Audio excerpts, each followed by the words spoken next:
Ladies and gentlemen, grab your tea, hide your crumpets, because something historic just happened in London. Forget the royal family scandals. This is the story that actually matters. UK Patriots have officially had enough.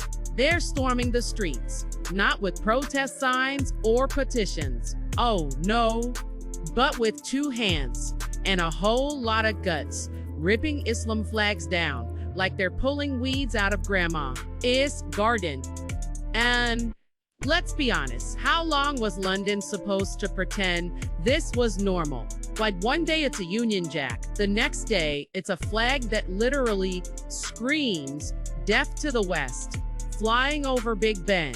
And the government's like, well, diversity is our strength, bro. At this point, diversity got you living in a budget version of Afghanistan with worse weather. It's wild. If you wave your own flag, you're toxic. But if extremists hang theirs, it's cultural expression. Yeah, sure, mate. Cultural expression. My foot try hanging a Union Jack in certain neighborhoods and watch how fast you get labeled a fascist. Meanwhile, Islam flags up on every lamppost. Oh, that's just Tuesday in Sadiq Khan's London.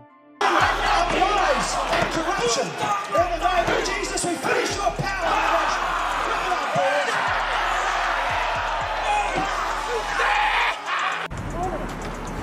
You want to fly your flag? Fly in your own fucking country!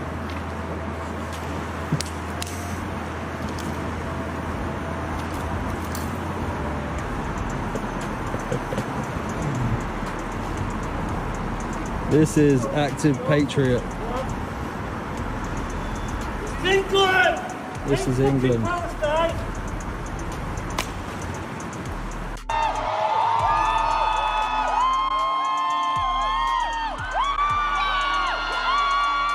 You're joking. Babe, you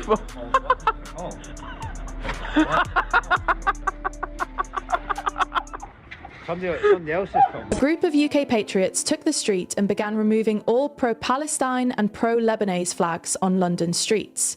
Take a look at the video. Oh my god, I can't believe this dude is trying to get the flag off.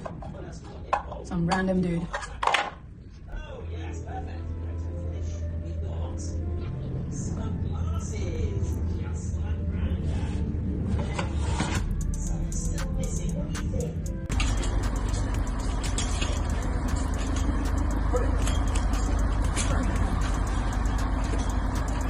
You're joking.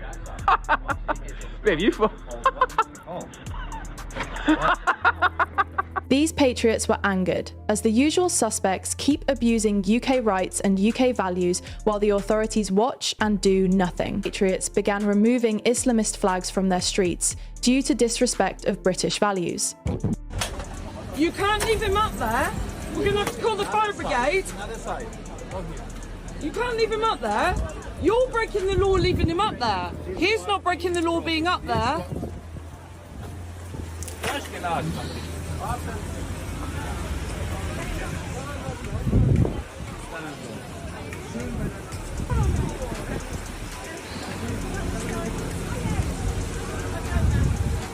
Get your shit off my statues. Well done.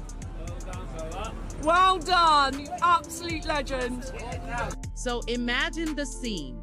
These patriots marching through London like it's a DIY home makeover show.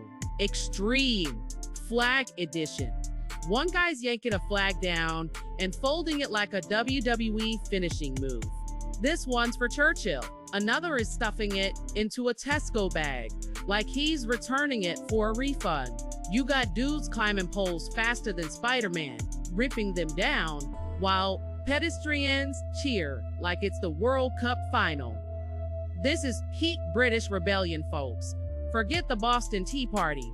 Forget Guy Fawkes. Forget Brexit. We now have the London Flag Party. Instead of dumping tea in the harbor, they're dumping Islamist propaganda in the nearest trash can. And let's be real, if Churchill were alive, he'd be standing on the corner, puffing his cigar, clapping slowly, whispering, "God save the Queen," and "God save these absolute legends." And meanwhile, what are the politicians doing? Sitting in Parliament like, "This is unacceptable behavior. We must allow all voices on our streets." Brew, the only voices we hear are people chanting, "Allahu Akbar," outside your local curry shop. If the politicians won't clean it up, the people will. It's called democracy in action, but with way more banter. In recent months, the streets of the United Kingdom have become a battleground for conflicting ideologies and national pride. A significant rise in protests related to the Palestinian and Lebanese causes has drawn attention not only for their political implications, but also for the way they interact with symbols of national identity, such as the UK flag. Raping babies, beheading babies, and you're defending that. I'm not defending anybody. You're serious, what and then you come. to you is that you can't shout. That will cause conflict. And they're shouting. That's causing conflict for me. They're causing conflict for me. You're not in Palestine. You're in. They're in England. Neither are you in Palestine. Exactly. I don't want to be in Palestine. It's a dirty, horrible place. It's disgusting. In response to what some see as the abuse of these symbols and English values, a group of UK patriots has taken it upon themselves to remove Palestinian and Lebanese flags displayed in the UK. This situation raises critical questions about nationalism, identity, and the role of government in maintaining public order. Many Islamic demonstrators in the UK express solidarity with the plight of these regions, drawing attention to humanitarian issues and advocating for political change. However, these demonstrations have often included the display of flags and symbols that some British citizens view as conflicting with their national identity. For many, the UK flag represents a set of values that include freedom, democracy, and a commitment to human rights.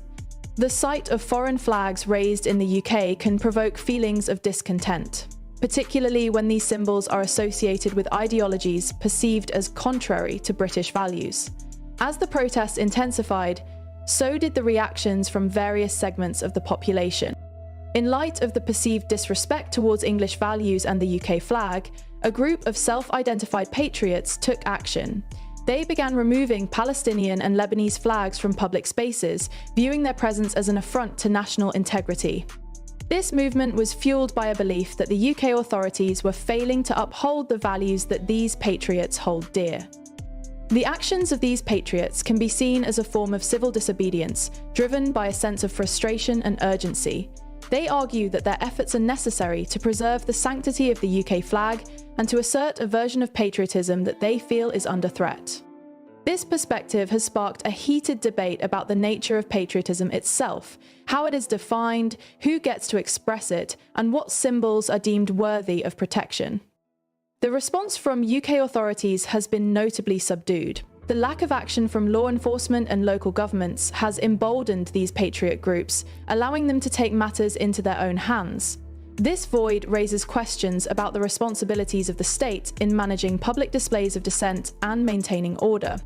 The removal of flags by UK patriots has not only intensified the protests, but has also polarised public opinion. Supporters of the Patriot movement view their actions as necessary to reclaim national pride, while opponents see it as an alarming manifestation of nationalism that could foster division and intolerance. The current landscape of protests and And now the mainstream media is crying, "This is far right. This is dangerous nationalism.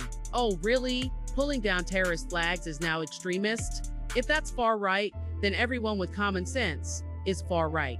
Congratulations, BBC. You just accidentally radicalized the entire island. Where do I sign up for my extremist badge? Do they give it out at Greg's with a free sausage roll?" The real story here is this. People have finally snapped. They're tired of being told to tolerate intolerance. They're tired of their own culture being treated like the problem. And let's be real, watching ordinary Brits reclaim their streets is the funniest, most badass thing we've seen since Meghan Markle said she was oppressed from her $14 million California mansion with a private staff. Poor thing. So here's the new London motto. Keep calm and take that flag down. Because if the politicians won't do it, the Patriots will. And honestly, that's the most British thing ever. Quietly fed up, quietly polite, then suddenly one day, right, that's it. Get this jihad starter pack off my lamppost. Absolutely glorious. And hey, don't forget to like, comment, and subscribe, or I'll personally send a Brit with a Tesco bag to come take down your Wi-Fi router. Cheers, made up.